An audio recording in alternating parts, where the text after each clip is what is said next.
Welcome dito sa ating training ng Project Great Life sa pag-setup ng Facebook page at ManyChat. So ako nga pala si Sunny Labayna. Yes. So may 4 na klase ng Facebook page na para sa akin, ito yung pinaka main types ng Facebook page. Una dyan, yung brand page. So, ito yung isang sample ng brand. Ito yung brand namin na VL Fam. Nag-represent ng family namin ni Mrs. Yung second type ay isang personal brand page. Kagaya nitong page ko na Coach Sunny Labayna. Yung dati kong page walang coach, na ban lang. Kaya nilagyan ko ng coach para maiba. So, yung isa pang klase ng page, yung mga company page. Kagaya nitong company namin ni Coach Bernard, itong True Wealth Solutions. At yung pang-apat na klase ng page ay isang products or service page. Kagaya nitong service ko noon na premium page bot na po-provide ng ManyChat automation. At dito naman sa business natin, ito yung highly recommended para sa Project Great Life, yung brand page or personal brand page. So ang ginagamit ko sa Project Great Life ay itong personal, no? Dahil nagbi-build tayo ng team nagbi-build tayo ng leaders. So, kailangan personal touch. Yung brand naman, may personal connection din yan. Kagaya nga ng mga, ano ba yung mga klase ng brand, bro, na nako-connect tayo. Hindi lang basta dun sa company Iba-iba rin yan. So, pagdating naman dun sa mga inadject distributor na or nagpo-promote na ng products, or doon sa mga naka-reach na ng level 4, company page or product and service page na ang pwede nyong gamitin sa pagpo-promote or pagbebenta ng machine. Ito na yung suggested or recommended para sa'yo. Pero sa simula, pag level 1 pa lang tayo, level 2, level 3, yung kinakompleto natin, dun muna tayo sa personal brand or sa brand page. No? So, proceed tayo. Magkikreate tayo ngayon ng isang Facebook page na merong best settings. So, tuturo ko sa inyo yung pinaka-best settings para sa isang Facebook page para gagana siya ng mabuti, gagana siya ng maayos sa inyong business. So, i-exit ko na tong slides. At ito yung link na isasend ko sa inyo mamaya. Ito yung makita nyo, Project Great Life. So, dito lalagay natin yung recording pagka na-save na to.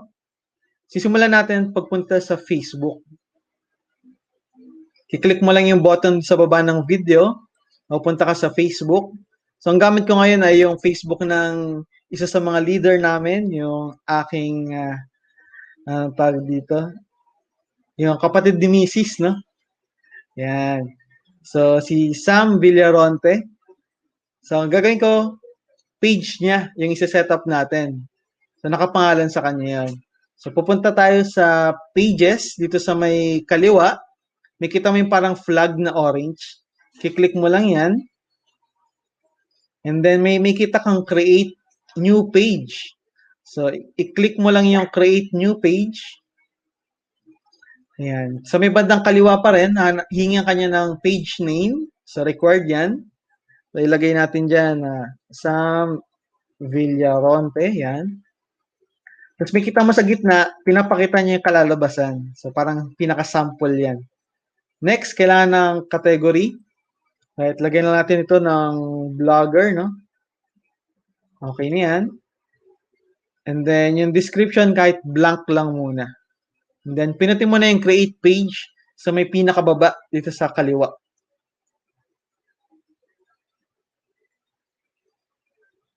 Ayan. So, may bagong rule na pala si Facebook, no? Ayaw na niya na yung personal name mo sa Facebook ay gagamiting Facebook page name. Dati pwede yan. Ngayon, ayaw na niya. So, gawin na natin Sam V. So, then, create natin yung page. Basta may check, okay yan. Pag check na green, no? Papakita naman ni Facebook kung okay yung name na inilalagay mo. So, naglo-loading na siya ngayon. Wait lang natin. Ayan. So, na-create na siya. And then, pinag-add niya ako ng profile photo at saka cover photo. So, i-click ko lang yung add profile picture. And then, may nakasave na ako dito. Suggested dyan pagka profile picture, yung sarili mong mukha, no? So, click natin to. Ayan. So, picture to ni Sam. Ayan. Kita niyo, di ba? Dito sa may bilog, lumabas siya. And then, sa may cover photo, click lang natin yung add cover. Then, dito naman, recommended is yung family mo, no? Para makita nila na totoong tao ka, di ba? Ayan. So, pwede mo siyang i-reposition. Ayan. So, pwede mo iangat, pwede mo ibaba. So, siguro angat natin baba natin ng konti. Ayan. Then, kiklik mo na yung save pagtapos na. Then, maglo-loading ulit siya. Wait lang natin. Ayan. O, di ba? Meron na tayong Facebook page na isang personal brand. Dahil ang laman niya ay personal pictures, nakapangalan siya sa tao. So, ganun lang. Depende lang naman kung ano yung isi-set up mo sa kanya. Kung ano yung kalalabasan ng page mo. Kung magiging company ba siya, kung magiging product or service, or kung magiging brand. Ngayon, ang unang gagawin natin, nakita nyo sa baba ng pangalan, meron nakalagay na create at username. Itong katabi ng profile picture, no? Kiklik natin yung create at username. So, maganda, gagawin natin siya ng username. So, try natin Sam V. Okay, so ayaw niya ng Sam V dahil kulang daw. Dapat daw at least 5 yung letters.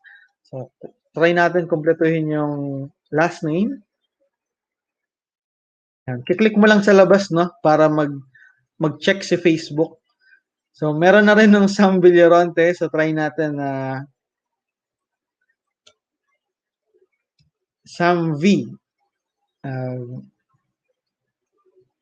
Ano kaya? Sam V page. Ayan. Yun. So, lumabas na yung check. Ibig sabihin, okay na tong username na to. So, i-testing mo lang kung ano yung magiging okay. Basta pagka-type mo, kiklik mo sa labas or dito sa may tabi ng username para mag-loading siya, no? Ayan. So, may check na. Pinutin lang natin yung create username. Ayan. So, sabi niya, you're all set. So, ang ganda na ng link ng ating page, no?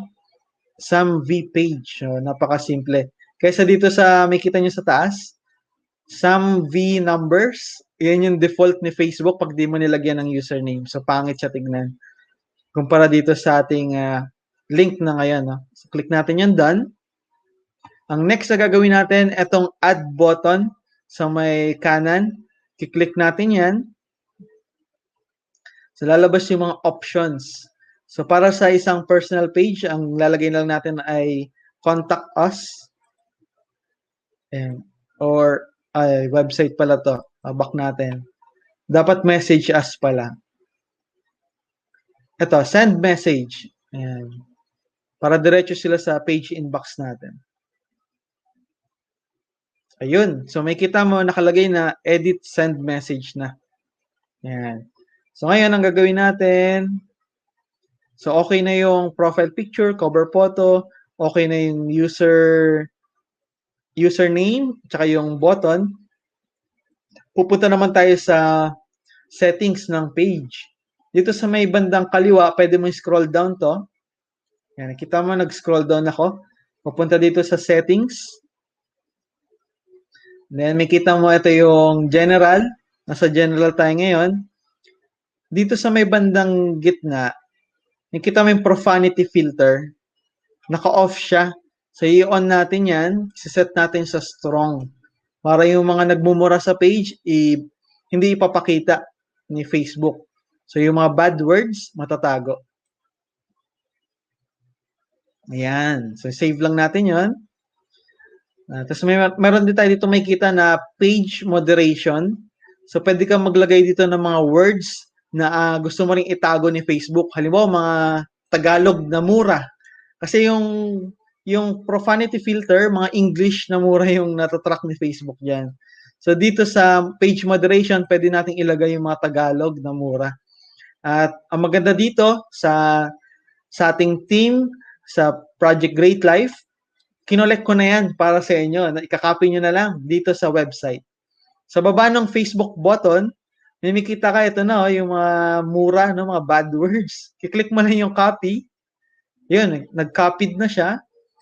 Balik ka lang dito sa page moderation. I-paste mo na.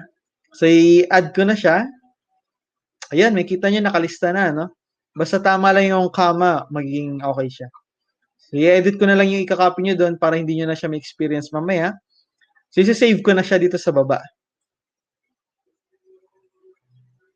Ayun, no? Ang dami agad. Di ba? Pag nag-ads kayo, pag nag-promote kayo, pag may nag-comment na pangit dun sa post nyo, sa page, hindi na siya ipapakita ni Facebook. So, hindi siya makikita ng ibang tao. Di ba? Napaka-powerful niyan. Kasi yung mga tao, pag may nakita silang isang pangit, susundan nila yun. Susundan nila yun, yung mga tao. Parang, ewan ko ba? At ganun yung mga tao, no? So, pag nakikita nila magaganda yung mga comment, magaganda rin yung ilalagay nila. So, ganun lang. Gaya-gaya kasing iba eh. So, yan. Okay na siya dyan sa ating general settings. Pupunta naman tayo sa messaging. Yan. So, dito, ang gagawin natin, ito sa baba. So, nakikita nyo yung itong setup automated responses sa pinakababa. Click nyo yung setup. Yan. So, mapupunta tayo sa page inbox settings. Yan. Dito tayo sa automated responses, no? Nakita nyo yung instant reply naka-off. Tama yan, dapat naka-off yan. Yung away message dapat naka-off. Etong frequently asked questions, i-off natin. Yan. Nakaka-istorbo yan sa ManyChat pag naka-on. So, yan. So, yun lang. Ito yung apat na to dapat naka-off. Etong follow-up, okay lang yan. So, ngayon, na-set up na natin to. So, babalik na tayo dun sa settings. I-back mo lang dun sa browser. Ayan. So, okay na tayo sa messaging. So, dito naman tayo sa may advanced messaging. Ayan. So, dito, may kita nyo sa may bandang baba, sa gitna, no? Etong requested features, may kita nyo itong one-time notification. I-click mo yung request. Ayan. And then, click mo lang yung confirm. Okay na yan. Magkakaroon na ng check na green. Ibig sabihin, okay na yung one-time notification mo. Yan. Let's move tayo sa page roles.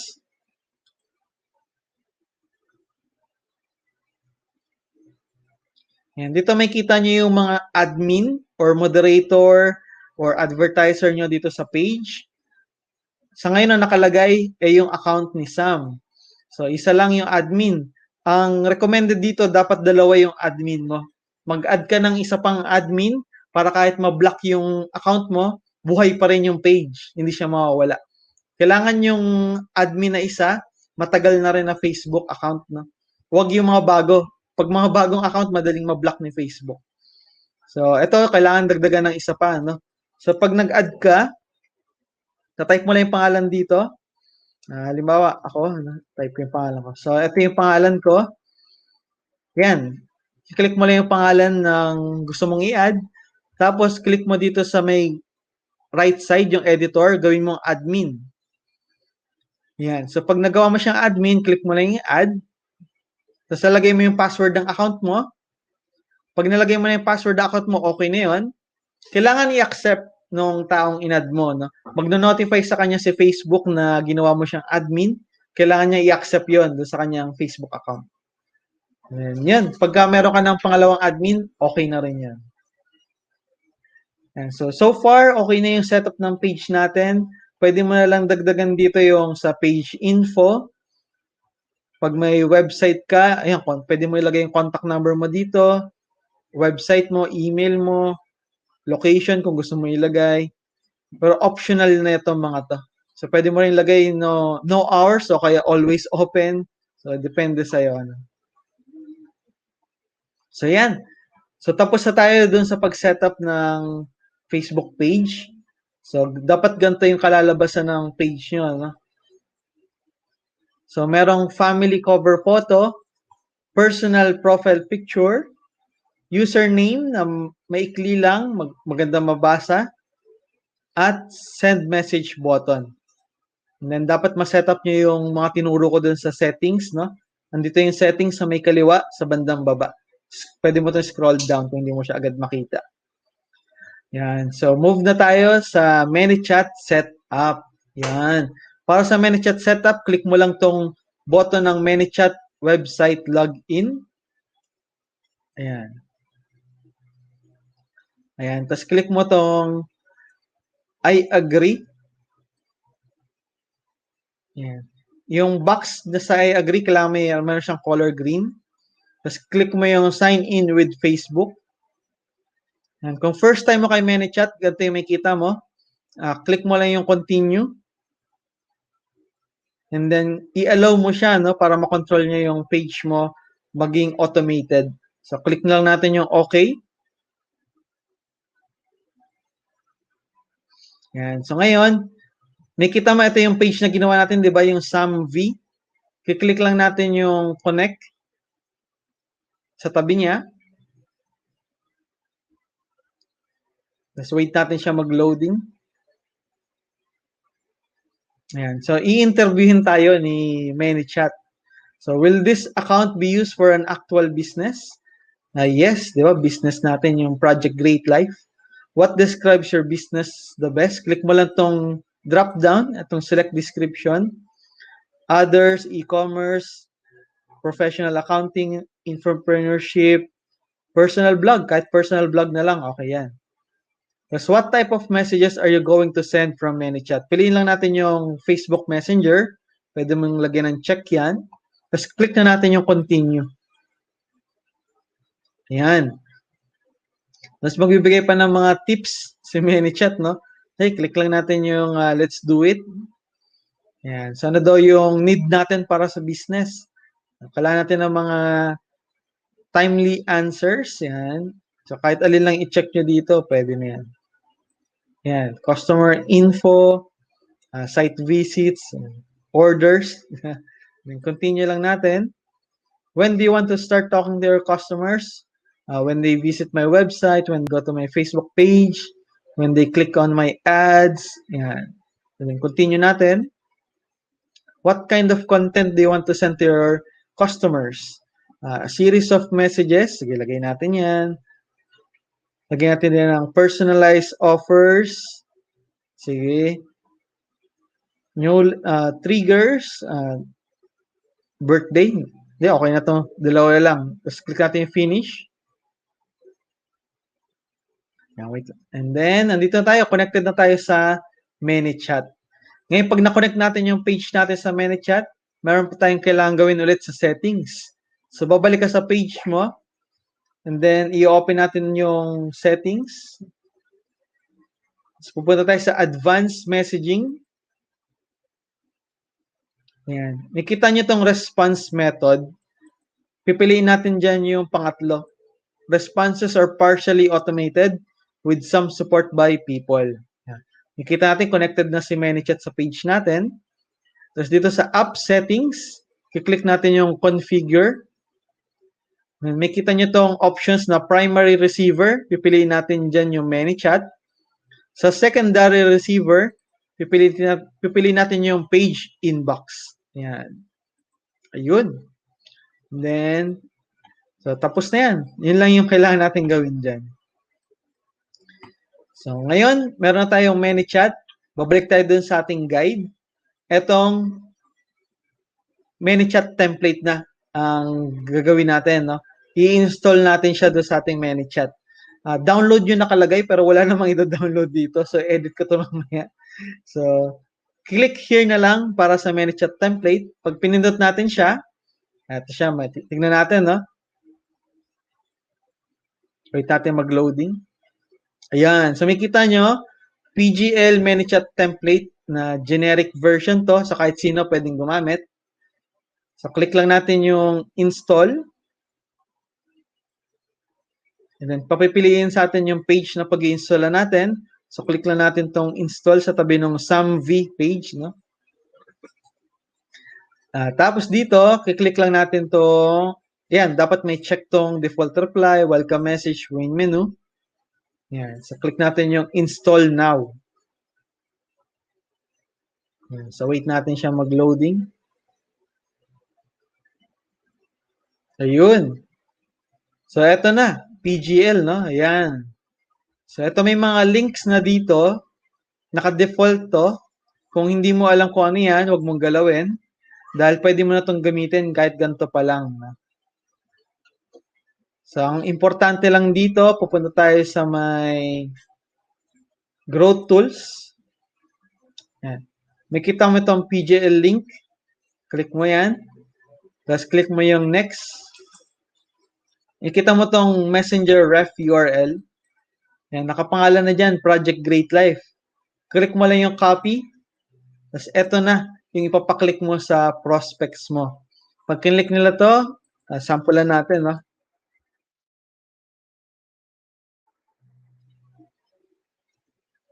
Yan. So, pag kinlik na to, may kita na to, get started. Sa may bandang baba, pag click natin get started, wait natin siya mag-loading. Ayan. So, nag-send ng picture, no? Nung para sa presentation natin ng PGL. So, ito yung text. O, papaklik siya dyan sa notify me. Masisend na sa kanya yung link. So, kiklik niya itong link na to. Yeah, mapapanood na niya yung mga tungkol sa ating Project Great Life. Di ba? Kompleto na yan. Kahit hindi siya naka-join sa group, mapapanood niya. At ang maganda pa dito, mag-click nila itong chat with us on Facebook. Babalik sila sa Messenger. At syempre, may kita nila yung chat mo. So, babalikan kanila. Tatanungin kanila, paano na magsimula? Ganun lang, di ba? Pinaklik mo lang yung link mo. Ayan. So, meron pa dito, automated yan, no? Nag-reply yung page mo. Kahit natutulog ka, kahit busy ka sa trabaho, kahit inaalagaan mo yung kids mo, nagre-reply yung page mo. So, sabi niya, di ba, ito ay automated reply. Kung may katanungan ka, babalikan kita as soon as possible. So, pwede rin lang pinutin tong notify me ulit. Ayun, so nag-reply ulit. So habang naghihintay, pinutin mo itong link at panoorin yung videos. Kasi maraming tao hindi agad pinapanood. So maganda masend sa kanila na paulit-ulit yung link ng ating presentation. So ito ulit yung link. Click nila yan, papanoorin nila ulit. And ang maganda pa dito, meron ding menu. So ito yung menu ng ating page. Automatic ito kasama sa ManyChat, no? Kiklik lang nila yan, Project Great Life. Ayan. Na-click nila yung button sa menu. So, sinend ulit sa kanila. So, may click ulit nila to. Masisend ulit sa kanila yung link ng presentation. So, pwede rin lang pinutin tong visit our group. Ayan. So, mapupunta sila doon sa Facebook group. Pwede sila mag-join, di ba? So, captured na sila. Mapapanood nila yung mga presentation doon. May kita lang community. So, ganyan. Kompleto. Kompleto yung ating ManyChat. So, ang next na dito, grabe, no? Halos kompleto niya. Ayan. So, kung may profit system ka naman, andito yung next para kung gusto mo ma-personalize yung website. Dito, click mo lang yung profit system sa next page. Pero separate na tutorial to. Gagawan pa natin to ng isang live din. Tuturo ko sa inyo yung pag-setup ng profit system. So, andyan na yung mga templates. Naka-ready na. Tuturo ko sa inyo kung paano siya mismo gagawin. So, di ba? Napaka-powerful ng sinetup. And then, automatic yan. After 1 hour, magsisend na ng message. May kita nyo yung sequence dito para dun sa mga marurunong. Ito yung business sequence. Ayan, naka-on na sila. 1 hour, 1 hour. Within 24 hours lang kasi yung follow-up. Pag more than 24 hours, bababan yung page nyo. So, wag nyo siyang gagalawin kung hindi nyo siya alam. Wag nyo siyang dadagdagan ng sobra sa 24 hours. So, yung setup ng ManyChat natin, good to go na yan. Kung gusto mo na lang i-personalize, ituturo ko sa inyo yung paggamit ng profit system nyo sa next tutorial. And then, may maraming pa dito mga advanced, yung pagdating sa ads, yung paggamit ng comments, Ituturo ko to sa inyo sa ibang tutorial para focus doon, no? Dahil mahaba to eh. Para madali nyo mabalikan, i-chop-chop natin, mas madaling sundan. Kahit first time mo, magagawa mo siya. So, meron pa tayong idadagdag dito yung paglagay ng greeting text. Maglalagay ako dito sa may bandang baba, dito sa may, ito parang ikakopy nyo lang rin, lalagyan natin ng greeting text yan. Importante yon para maganda yung may kilala, parang ganyan, parang hello first name, parang ganyan. Tapos isa-save nyo lang, no?